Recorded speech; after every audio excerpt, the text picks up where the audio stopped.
67 79 வரை லூக்கா எழுதின சுவிசேஷம் 1ஆம் அதிகாரம் வசனங்கள் 67 79 வரை ஆளுக்கு 6 வசனமாக 2 பேர் வாசிக்கும்படி கேட்டுக்கொள்கிறேன். தகப்பனாகிய சகரியா பரிசுத்த ஆவியினாலே நிரப்பப்பட்டு தீர்க்க தரிசனமாக, இஸ்ரவேலின் தேவனாகிய கர்த்தருக்கு ஸ்தோத்திரம் உண்டாவதாக, அவர் நம்முடைய பிதாக்களுக்கு வாக்குத்தத்தம் பண்ணின இரக்கத்தை செய்வதற்கும் தம்முடைய பரிசுத்த உடன்படிக்கை நினைத்தருளி உங்கள் சத்துருக்களின் கையினின்று நீங்கள் விடுதலையாக்கப்பட்டு உயிரோடு இருக்கும் நாளெல்லாம் பயமில்லாமல் எனக்கு முன்பாக பரிசுத்தத்தோடும் நீதியோடும் எனக்கு ஊழியம் செய்ய கட்டளையிடுவேன் என்று அவர் நம்முடைய பிதாவாகிய ஆபிரகாமுக்கு இட்ட ஆணையை நிறைவேற்றுவதற்கும்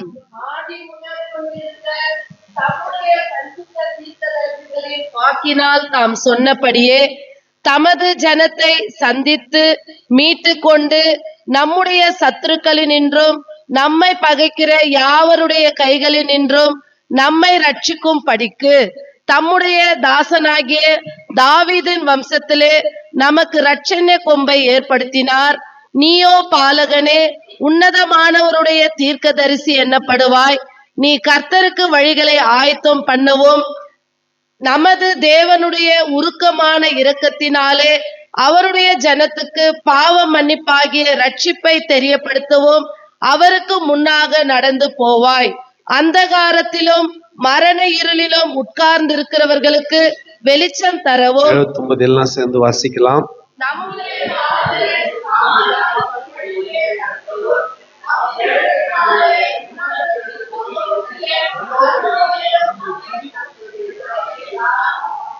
எழுபத்தொன்பதாம் வசனத்தை இன்னொரு முறை எல்லாரும் சேர்ந்து வாசிக்கலாம்.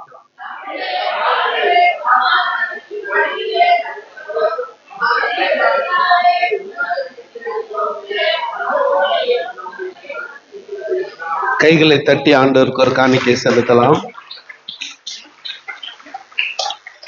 நம்முடைய கால்களை சமாதானத்தின் வழியிலே நடத்தவும் அவ்விரக்கத்தினாலே உன்னதத்திலிருந்து தோன்றின அருணோதயம் நம்மை சந்தித்திருக்கிறது என்றான். நம்ம நாட்டுல கிறிஸ்துமஸ் ஒரு நாள் ஃபங்க்ஷன் அல்லது ஒரு நாள் பண்டிகை. நம்ம நாட்டுல டிசம்பர் மாதம் 24ஆம் தேதி ராத்திரி 25ஆம் தேதியோட முடிஞ்சிருது. ஆனா மேற்கத்திய நாடுகள்ல கிறிஸ்துமஸ் ஒரு சீசன். கிறிஸ்துமஸ் ஒரு சீசன். நவம்பர் மாதம் 24ஆம் தேதி தொடங்கி ஜனவரி மாதம் 6ஆம் தேதி வரையில ஏறத்தாழ கிறிஸ்துமஸ் சீசனை கொண்டாடுவார்கள். வெவ்வேறு ஈவெண்ட்டுங்க நடக்கும். வீட்டுல கிறிஸ்துமஸ் ட்ரீ ஏத்திட்டு சீரியல் லைட் எல்லாம் போட்டு அந்த லைட் சுவிட்ச் போடுறதுக்கு ஒரு ஃபங்க்ஷன், அன்னைக்கு ஒரு விருந்து, ரொம்ப க்ளோஸ் சர்க்கிள்ல ஒரு கிறிஸ்துமஸ், அப்புறம் சொந்தக்காரங்கெல்லாம் சேர்ந்து ஒரு கிறிஸ்துமஸ். இப்படி பல ஸ்டேஜஸ்ல கிறிஸ்துமஸ் கொண்டாடுவாங்க. நாம கூட இன்னும் அந்த மூட்ல தான் இருக்கிறோம். கிறிஸ்துவின் பிறப்பின் நன்மையை அனுபவித்த அந்த மூட்ல தான் இருக்கிறோம். ஆகவே புது வருஷத்துக்குள்ள பிரவேசிக்கிறதுக்கு முன்னால ஒன் லாஸ்ட் டைம் இன்னும் ஒரு முறை ஆண்டவருடைய கிருபைக்காக ஆண்டவருக்கு நன்றி சொல்ல நாம் இங்கே நிற்கிறோம். ஹல்லேலூயா. ஆண்டவருடைய கிருபைக்காக ஆண்டவருக்கு நன்றி சொல்ல. சகரியாவுக்கும் எலிசபெத்துக்கும் நீண்ட நாட்கள் பிள்ளை இல்லை. ஏறத்தாழ சகரியா ரிட்டையர்மெண்ட்டுக்கு வந்துட்டார். கடைசி முறை ஒரு முறை மகா பரிசுத்த ஸ்தலத்துக்குள்ள பிரவேசித்து ஊழியத்தை முடிச்சதும் ரிட்டையர்மெண்ட் கோட்ரஸ் தான். அதோட எப்ராஹிம் மலை சாரல்ல தேவாலயத்தின் சார்பா ஒரு வீடு ஆயத்தப்பட்டிருக்கும். அந்த வீட்டுல போயிட்டு இவங்க 2 பேரும் கடைசி நாட்களை கழிக்க வேண்டும். மரணம் அடைகிற வரையில சர்ச்சில் இருந்து சாப்பாட்டுக்கு வேண்டிய பணங்கள் போகும். அவ்வளவுதான். நம்ம பென்ஷன் மாதிரி, நம்ம பென்ஷன் வாங்குற மாதிரி மாசம் சர்ச்சில் இருந்து பென்ஷன் போகும். இதுதான் அவருக்கு நியமிக்கப்பட்டது. ஆனா கடைசியா அவர் மகா பரிசுத்த ஸ்தலத்தில் இருந்த போது தேவதூதன் வந்து அவருக்கு சொன்னார், உன் மனைவி கர்ப்பவதியாகி ஒரு குமாரனை பெறும், அவருக்கு யோவான் என்று பெயரிடுவாயாக, அவர் கர்த்தருக்கு வழியை ஆயத்தப்படுத்துகிறவனாய் இருக்கிறான் என்று. இவர் நம்பல. எனக்கு வயசாயிடுச்சு, என் மனைவிக்கும் வயசாயிடுச்சு. தேவதூதன் சொன்னார், நான் கர்த்தருடைய சமூகத்தில் இருக்கிற காபிரியல், என் வார்த்தையை நீ நம்பல. அந்த குழந்தையை பெற்று பேர் வைக்கிற வரையிலே, அந்த பிள்ளையை பெற்று அந்த பிள்ளைக்கு பேர் வைக்கிற வரையிலே நீ ஊமையனாயிருப்ப. அவர் நம்பாத போறதுக்கு பல காரணம். 400 வருஷம் ஆண்டவர் பேசவே இல்லை. 400 நீண்ட வருஷங்கள் தீர்க்கதரிசியின் மூலமாகவோ அசரீதியாகவோ வார்த்தையாகவோ வசனமாகவோ வெளிப்பாடாகவோ கர்த்தர் யாரிடமும் பேசவில்லை. ஆண்டவர் சைலண்ட் ஆயிட்டார். தேவதூதன் காட்சியளித்ததாக எங்கும் கேள்விப்படவில்லை. இந்த சூழ்நிலையில மகா பரிசுத்த ஸ்தலத்தில் தேவதூதன் வந்து பேசியும் மகா பிரதான ஆசாரியனாகிய சகரியா நம்பவில்லை. நடந்தது தெரியும். அவன் ஊழியத்தின் பணியை முடித்து தன் வீட்டுக்கு போனான். கர்த்தர் இந்த எலிசபெத் கர்ப்பமடைய செய்தார். இன்னைக்கு நிறைய சாட்சிகள் நம்ம சபையில கர்த்தர் நிறுத்தினார். மரியாதை குறித்து கூட சொன்ன போது, இது எப்படி ஆகும், நான் புருஷனை அறியனே என்று மரியாள் சொன்ன போது தேவதூதன் சொன்ன வார்த்தை லூக்கா 1:37, தேவனால் கூடாத காரியம் ஒன்றுமில்லை. சொல்லுங்க, தேவனால் கூடாத காரியம் ஒன்றுமில்லை.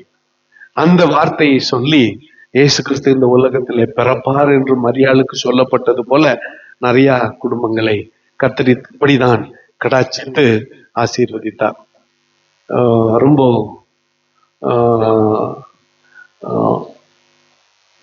டெஃபினட்டான நிச்சயமான அற்புதம். தலனோ வந்துச்சு, நல்லாயிடுச்சு. அன்னாசின் மாத்திரை சாப்பிட்டதுனால நல்லாச்சா, பாஸ்ட் ஜெபம் பண்ணதுனால நல்லாச்சா தெரியலன்னு மாதிரி இல்ல. டெஃபினட்டா ஆண்டவர் தான் என்ன கொடுத்தாரு, சுகத்தை கொடுத்தாரு, விடுதலை கொடுத்தாரு, நன்மை செய்தார். இப்படித்தான் நாம இங்க கூட ஒரு அற்புதம். தேவதூதன் சொன்னபடி குழந்தை பிறந்தது. 8ஆம் நாளிலே அந்த குழந்தைய கொண்டு வந்து விருத்த சேதனம் பண்ணி பிரதிஷ்டை செய்கிறார்கள். அவனுக்கு யோவான்னு பேரிடணும்னு அம்மா எலிசபெத் சொன்னாங்க. அம்மா பேச்சு கேட்கல, அவங்க பேச்சை ஏத்துக்கல. இவர்கிட்ட சகரியா கிட்ட கேட்கலான்னு ஒரு ஸ்லேட்டு கேட்டு வாங்கி யோவான்னு பேர் எழுதி சொன்னார், பேர் வைக்க சொன்னார். யோவான்னு பேர் வச்சுதான் அவருடைய வாய் திறக்கப்பட்டது. வாய் திறக்கப்பட்டதும் 1 வருஷமா பேசாத இருந்தால் பேசின வார்த்தைகளை தான் இந்த நாள்ல தியானிக்க போகிறோம். இது நமக்கு மிகவும் பிரயோஜனம் உள்ள வார்த்தைகள். நியூ பிகினிங்க்கு முன்னால, ஒரு புதிய ஆரம்பத்திற்கு முன்னான வார்த்தைகள். புதிய பிகினிங் இன்னும் 2 நாள்ல இல்ல, இன்னும் நியூ பிகினிங் இப்போ இன்னும் 2 டேஸ்ல. அதுக்கு முன்னால நம்பிக்கையோடு அந்த புதிய வருஷத்துக்குள் நாம் பிரவேசிக்கணும்னா இந்த வருடத்தில் கர்த்தர் சொல்லுகிற வார்த்தை கவனமா கேளுங்க. நீண்ட நேரம் நான் எடுக்க போவதில்லை. முதலாவதாக, பரிசுத்த ஆவியினாலே நிரப்பப்பட்டு தீர்க்க தரிசனமாக இஸ்ரவேலின் தேவனாகிய கர்த்தருக்கு ஸ்தோத்திரம் உண்டாவதாக. கவனிங்க, நம்ம வாழ்க்கையில ஃபர்ஸ்ட் மிக மிக மிக மிக அவசியமானது ஆண்டவருக்கு என்ன சொல்லுங்க, ஸ்தோத்திரம். Thank the Lord. ஆண்டவருக்கு நன்றி சொல்லுங்க. எதுனா இருக்கட்டும், இத்தானா அப்படின்னு சொல்லாதீங்க, இதுதான் ஆண்டவர் கொடுத்ததுன்னு சொல்லுங்க. இது ரெண்டுத்துக்கும் ரொம்ப வித்தியாசம். இது நம்ம தானே நம்மளே திருப்தி பற்ற முடியாது. நம்ம தானே முடியாது. ஃபர்ஸ்ட் ஆண்டவருக்கு நன்றி சொல்ல கத்துக்குங்க. ஆண்டவருக்கு தேங்க்ஸ் சொல்ல கத்துக்குங்க. ஆண்டவருக்கு ஸ்தோத்திரம் சொல்ல கத்துக்கு. வியாதியிலே 2024 வந்திருந்தா கூட பிரச்சனை இல்லை, உயிரோட வச்சுட்டாரு. நல்லா இருந்தவங்கெல்லாம் திடீர்னு போயிட்டாங்க. நோவு கோழியாவே இத்தனை வருஷம் நடத்தின்னு வந்துட்டாரு. புரியல நான் சொல்றது? நல்லா இருந்தவங்க போயிட்டாங்களே. இருமினே கூட இத்தனை வருஷத்தை, இந்த அட்லீஸ்ட் இந்த வருஷத்தை ஏறத்தாழ கடக்க ஆண்டவர் கிருபை செய்தாரு. இப்போ ஃபர்ஸ்ட் நாம இந்த பகுதியில அறிந்து கொள்ளக்கூடியது என்ன சொன்னா, நாம் ஆண்டவருக்கு என்ன சொல்லணும்? நன்றி சொல்லணும். ஏன் நன்றி சொல்லணும்? அவர் நம்முடைய பிதாக்களுக்கு வாக்குத்தத்தம் பண்ணின இரக்கத்தை செய்வதற்கும் தம்முடைய பரிசுத்த உடன்படிக்கையை நினைத்தருளி. நம்ம ஆண்டவர் எப்படிப்பட்டவர்னா உடன்படிக்கையின் தேவன். அப்ப God is a God of covenant. எல்லாம் கவனிங்களேன், எல்லாம் இன்னும் கொஞ்சம் பாருங்க. ஒரு அம்மா சொன்னாங்க எனக்கு யாருமே இல்லை, ஆண்டவர் தான். இன்னொரு அம்மா சொன்னாங்க எனக்கு யாருமே இல்லை, ஆண்டவர் தான். இன்னொருத்தவங்க சொன்னாங்க எனக்கு யாருமே இல்லை. ஆனா இந்த ரூம்ல நான் சொல்றேன், நம்மளுக்கு யாருக்குமே யாருமே இல்லை, நம்ம எல்லாருக்குமே ஆண்டவர் தான். ஞாபகத்துல வச்சுக்கோங்க, நம்ம எல்லாருக்குமே ஆண்டவர் தான். 100 பேர் உள்ள ஒரு குடும்பத்துல நீ இருந்தா கூட உன் வாழ்க்கை தனிமை தான். யாருமே இல்லாத ஒன்று கட்டியா நீ இருந்தா கூட உன் வாழ்க்கை தனிமை தான். சோ உன்னுடைய லைஃப் இன்டிமெசி, உன்னுடைய நெருங்கிய உறவு யார்கிட்ட தான்? ஆண்டவர்கிட்ட தான். ஆகவே இன்னொருத்தர் யாரும் தயவு செஞ்சு இன்னொரு முறை எனக்கு யாருமே இல்லைன்னு சொல்லாதீங்க. எனக்கு ஏசப்பா இருக்கிறாருன்னு சொல்லுங்க, என் ஆண்டவர் எனக்கு இருக்கிறாருன்னு சொல்லுங்க. ஃபர்ஸ்ட் நாம புரிந்து கொள்ள வேண்டியது, நமக்கு இருக்கிற நம்முடைய ஆண்டவர் உடன்படிக்கையின் தேவன். அவர் ப்ராமிஸ் பண்றவரு, அந்த ப்ராமிஸ காக்குறவரு. பழைய ஏற்பாட்டுல இன்னைக்கு நாம காய்கறிகளை சாப்பிடுறோமா, அது உடன்படிக்கையால் கிடைச்சது. கறி சாப்பிடுறோமா, கிறிஸ்துமஸ்க்கு சிக்கன் மட்டன் என்ன மீன்ல இருந்து எல்லாம் சாப்பிட்டோம், உடன்படிக்கை. நோவாவோடு பண்ண உடன்படிக்கை தான் நீ கறி சாப்பிடுறது. நோவாவோட ஆண்டவர் உடன்படிக்கை பண்ணி இல்லைன்னா நீ என்ன சாப்பிட்டுக்க முடியாது, கறி சாப்பிட்டுருக்க முடியாது. அப்ப நீ சாப்பிடுற மாம்சம், மீன், கறி, முட்டை, பால் எல்லாம் எதனால கிடைச்சது சொல்லுங்க? உடன்படிக்கையால கிடைச்சது. உனக்கு ஒரு தேசம் இருக்குதுன்னா உடன்படிக்கையால கிடைச்சது. அது போட்ட இப்ப புதிய ஏற்பாட்டின் நாட்கள்ல இன்னைக்கு நாம ரட்சிக்கப்பட்டிருப்பது, ஆண்டவருடைய பிள்ளைகளாய் இருப்பது, சுவாதீனமாய் இருப்பது ரத்தத்தினால் ஆகிய புதிய உடன்படிக்கையால நாம வாழ்ந்து கொண்டிருப்பது அவருடைய உடன்படிக்கையால். அப்ப நம்ம ஆண்டவர் எப்படிப்பட்டவர்னா உடன்படிக்கையை நினைக்கிற தேவன். ஹல்லேலூயா. ஒரு அல்லேலூயா சொல்லுங்க. உங்கள் சத்துருக்களின் கைகளில் நின்றும் நீங்கள் விடுதலையாக்கப்பட்டு உயிரோடு இருக்கும் நாளெல்லாம் பயம் இல்லாமல் எனக்கு முன்பாக பரிசுத்தத்தோடும் நீதியோடும் எனக்கு ஊழியம் செய்ய கட்டளையிடுவேன் என்று அவர் நம்முடைய பிதாவாகிய ஆபிரகாமுக்கு இட்ட ஆணையை நிறைவேற்றுவார். ஆண்டவர் எப்படிப்பட்டவர்னா நாம செஞ்ச ப்ராமிஸ் என்ன பண்ணுவாரு சொல்லுங்க, சொல்லுங்க, ப்ராமிஸ நிறைவேற்றுவார்.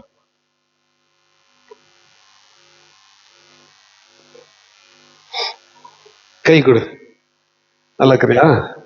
ஓகே, ஆண்டவர் ஆசீர்வதிப்பார். ரைட், நம்புறியா? பாஸ்டருக்கு ஆசீர்வதிக்குவார், நம்புறியா? எப்படி ஆசீர்வதிக்குவாரு? ஒரு 50 ரூபாய் கொடுக்குவாரு, நம்புறியா? என்ன சிரிக்கிற? ஒரு 100 ரூபாய் கொடுப்பாரு, நம்புறியா? நம்புறியா மாட்டியா? மெய்யா நம்புற? இப்ப கூப்பிட்டு இவ்வளவு பேசிட்டேன் 100 ரூபாய் கொடுக்குறேன்ட்டு, கொடுக்கலன்னா நல்லா இருக்காது. God bless you. கூப்பிட்டு ஏமாத்தி அனுப்புறவர் இல்ல, மாறாக ஆசீர்வதிச்சு அனுப்புறவர். ப்ராமிஸ் பண்ணா அந்த ப்ராமிஸ நிறைவேற்றி அனுப்புகிறவர். நம்ம ஆண்டவர் அப்படித்தான், நமக்கு ப்ராமிஸ் பண்ணி நம்ம ப்ராமிஸ் என்ன பண்ணிக்கிறாரு? உன் பரிகாரியாகிய கர்த்தர் நானே சொன்னாரா? உன்னை சுகப்படுத்தும் தேவனாகிய கர்த்தர் நானேன்னு சொன்னாரா? சொன்னார். மேரி அம்மா சொல்லிச்சு 9 வருஷம் கர்த்தர் ஜீவனோட வச்சார். இந்த கோல்டு ஆகல, அப்பப்போ என்ன நடக்குதுன்னு எனக்கு தெரியல. அது ரொம்ப நல்லது மேரி, ஆசீர்வாதம். அது என்ன சொல்லு, நம்ம சுத்தி என்ன நடக்குதுன்னு தெரியாம இருக்கிறது நல்லது. தெரிஞ்சுக்க நான் தூக்கம் வராது. நமக்கு பின்னால யார் யார் என்னென்ன பேசினாங்கன்றது தெரிஞ்சுக்காம இருக்கிறது நல்லது. தெரிஞ்சா தூக்கம் வராது. இன்னொரு அம்மா சொல்லுச்சு, எனக்கு 6 வருஷம் ஆச்சு, 100 வருஷம் ஆகும், கவலையே இல்லை, கர்த்தருடைய வாக்குத்தத்தம் அது. உன்னை சுகப்படுத்தும் உன் தேவனாகிய கர்த்தர் நான். ஆகார குறைவில்லாமல் வஸ்திர குறைவில்லாமல் உன்னை வழி நடத்துவேன்னு கர்த்தர் சொன்னார். ஹல்லேலூயா.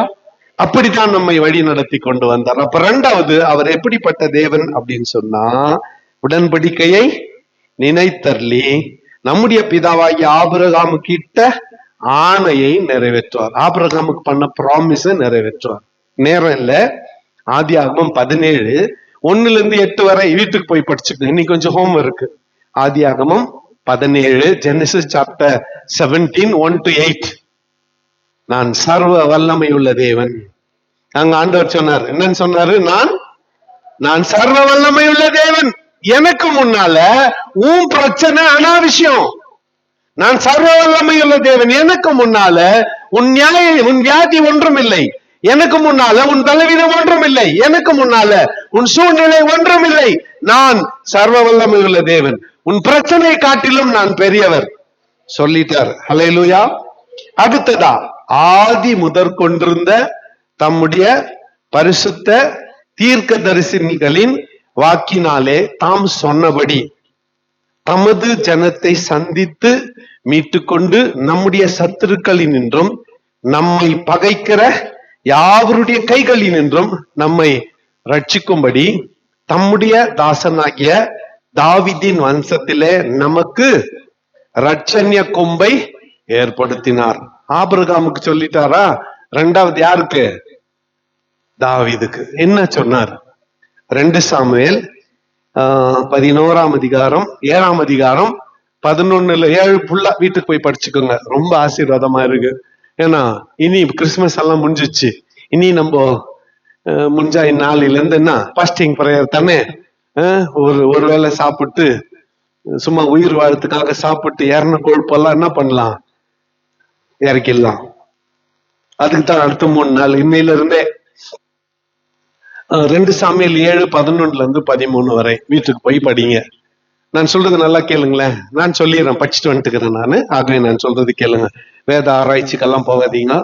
நான் சொல்றது கேளுங்க. எல்லாம் என்ன கவனிங்க. நான் படிச்சுட்டு வந்துட்டுக்கிறேன், நீங்க வீட்டுக்கு போய் படிப்பீங்க. தாவீது நாத்தான் வேலை கூப்பிட்டாரு, தீர்க்கதரிசி கூப்பிட்டு, நானு இப்படி வசதியான ஒரு வீட்டுல இருக்கிறேன். என் ஆண்டவருடைய உடன்படிக்கை பெட்டியோ திரைகளின் மத்தியில இருக்கிறது. போதிய அளவுக்கு வெள்ளி பொண்ணு எல்லாத்தையும் சேர்த்து வச்சுட்டுக்கிறேன். வேலைக்காரர்கள் வேலைக்காரிகளை சேர்த்து வச்சுட்டுக்கிறேன். தண்ணி முண்டை ஊத்துறதுக்கு 60,000 பேர் இருக்கிறான். மர வேலை செய்யறதுக்கு 60,000 பேர் இருக்கிறான். பொற்கொள் 60,000 பேர் இருக்கிறான். 3 லட்சம் பேர் இருக்கிறாங்க. 3 லட்சம் பேர் இருக்கிறாங்க வேலை செய்யறதுக்கு ஆளு. மலை மேல கோயில் கட்டணும், பள்ளத்தாக்குல இருந்து தண்ணி தூக்கின்னு வரணும். என்னைக்கு தூக்கின்னு வந்து கட்டுறது? ஆகவே இப்பெல்லாம் போர்வெல், இப்பதெல்லாம் இல்ல. தண்ணி சுமந்து வந்து ஊட்டத்துக்கு 60,000 பேர் இருக்கிறாங்க. எல்லாம் ஆளுங்க ரெடி. தீர்க்கதரிசி, நீ தேவனை குமாரனை போல் இருக்கிறீர், உங்க விருப்பமானபடி செய்யும். தீர்க்கதரிசி சொல்லிட்டு அப்படி போனோம். ஆண்டவர் கூப்பிட்டார். நான் சொன்னா ஏன் போய் சொல்லிட்டு வந்த? நான் சொன்னா கோயில் கட்டுன்னு தாவீதுக்கு சொல்லுன்னு நான் சொன்னா, நீயே சொல்லிட்ட, திரும்பி போய் சொல்லு. நீ கட்ட வேண்டாம், நீ கட்ட வேண்டாம். உன் கைகள் ரத்தம் படிந்த கைகள், நீ யுத்த புருஷன், உன் கையில என் கோயில் கட்ட வேண்டாம், நான் கட்டிக்குவேன். உன் குமாரனின் நாட்கள்ல நான் அந்த வேலையை முடிச்சுக்குவேன். ஆனா எனக்கு ஒரு ஆலயம் கட்டணும் என்ற எண்ணம் உனக்கு தோணுச்சு பாரு, ஆகவே உன் வீட்டை நான் கட்டுவேன். ஒரு அல்லேலூயா சொல்லுங்க. ஆண்டவரை என்னன்னுதான் நினைக்கிறது. இவருடைய அமைப்ப, ஆண்டவருடைய சிந்தனையை என்னன்னு புரிஞ்சுக்கிறது. ஒண்ணுமே ஒரு கல்ல எடுத்து இப்படி வைக்கல தாவீது. நினைச்ச ஆண்டவர் கோயில் கட்டணும். ஆண்டவர் சொன்னாரு, இஸ்ரவேலே ஆள உன்னுடைய குமாரர்களில் ஒருவன் இல்லாமல் இருப்பதில்லை. அகில உலக ரட்சகர் உன்னுடைய வயிற்றிலே வந்து பிறப்பார். சேவியர் ஆஃப் தி வேர்ல்ட், உலக ரட்சகர், தாவீதின் குமாரன். இந்த கிறிஸ்துமஸ் செய்தியில ஒன்றுன்னா, எல்லா ஜனத்துக்கும் மிகுந்த சந்தோஷத்தை உங்களுக்கு அறிவிக்கிறேன் என்று கர்த்தராகிய என்னும் கிறிஸ்து என்னும் ரட்சகர் உங்களுக்கு தாவீதின் ஊரில் எப்ராத்தா என்னப்பட்ட பெத்லகேமே, யூதேயாவில் 1000 கிராமங்குது. யூதேயாவில் 1000 கிராமங்குது.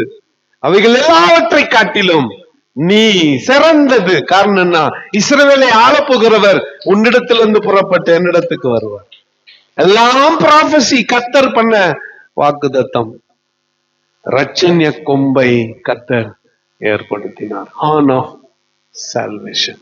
நாம் ரட்சிக்கப்பட நமக்கு ஒரே ஒரு நம்பிக்கை என்ன தெரியுமா?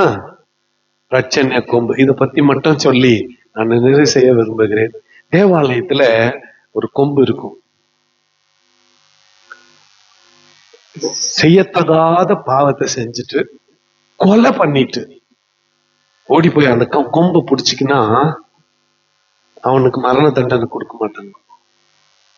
அவனை கூப்பிட்டு விசாரிச்சு, ராஜா ஏன் நான் தப்பு பண்ணிட்டேன், அந்த மனுஷனை கொலை பண்ணிட்டேன் அப்படின்னதும் ராஜா பார்த்து, சரி திரும்பி நீ இப்படிப்பட்ட ஒரு தவற செய்யக்கூடாது.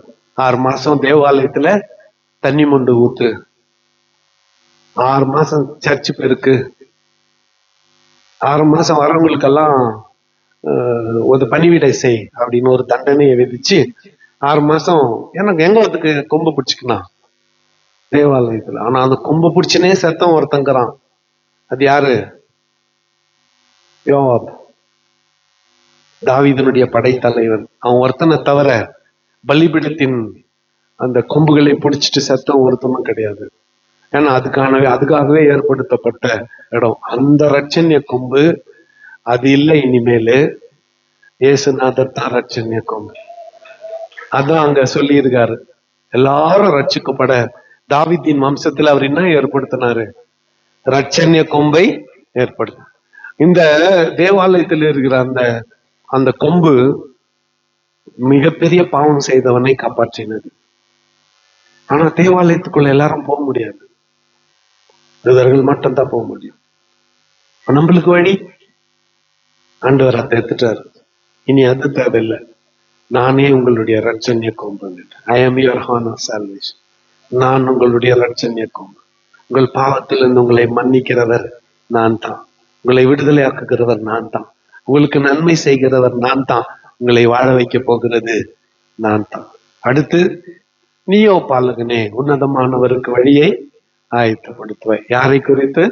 யோவான் ஸ்நானகனை குறித்து. ஒரே ஒரு வசனம் தான். மறுபடியுமாக நமது தேவனுடைய உருக்கமான இரக்கத்தினாலே அவருடைய ஜனத்துக்கு பாவ மன்னிப்பாகிய ரட்சிப்பை தெரியப்படுத்த அவருக்கு முன்னாக நடந்து போவாய். இப்போ நீயோ பாலகனே, அந்த பாலகன் கிட்ட உங்க பேரை போட்டுக்குங்க.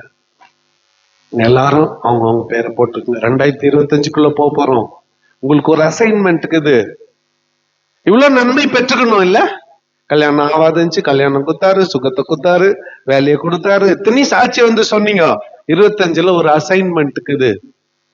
நீயோ பாலகனே, நீயோ செல்வம், நீயோ திலீப், ஐசக்கு, ஜோசப், கிதியானு, ரனீஷ், ராஜன், அருண், இன்னும் யாரு? நீயோ பாலகனே, நீயோ மகளே உன்னதமானவருக்கு வழியை ஆயத்தப்படுத்தணும். 2025 தூங்க முடியாது.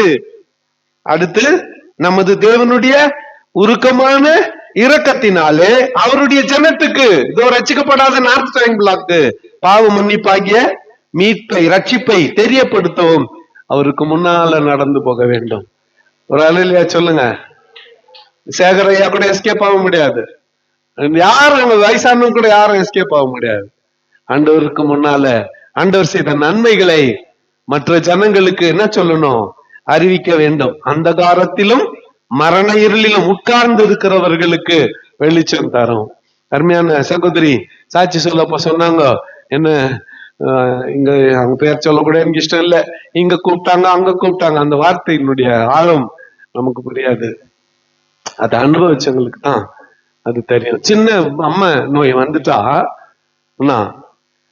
என்ன சொல்லுவாங்க?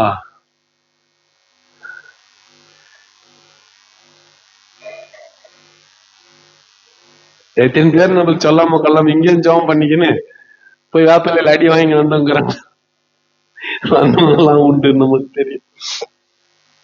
ஆனா அந்த காலத்திலும் மரண இருளிலும் உட்கார்ந்து இருக்கிறவர்களுக்கு நம்முடைய கால்களை சமாதானத்தின் வழியிலே நடத்தவும்.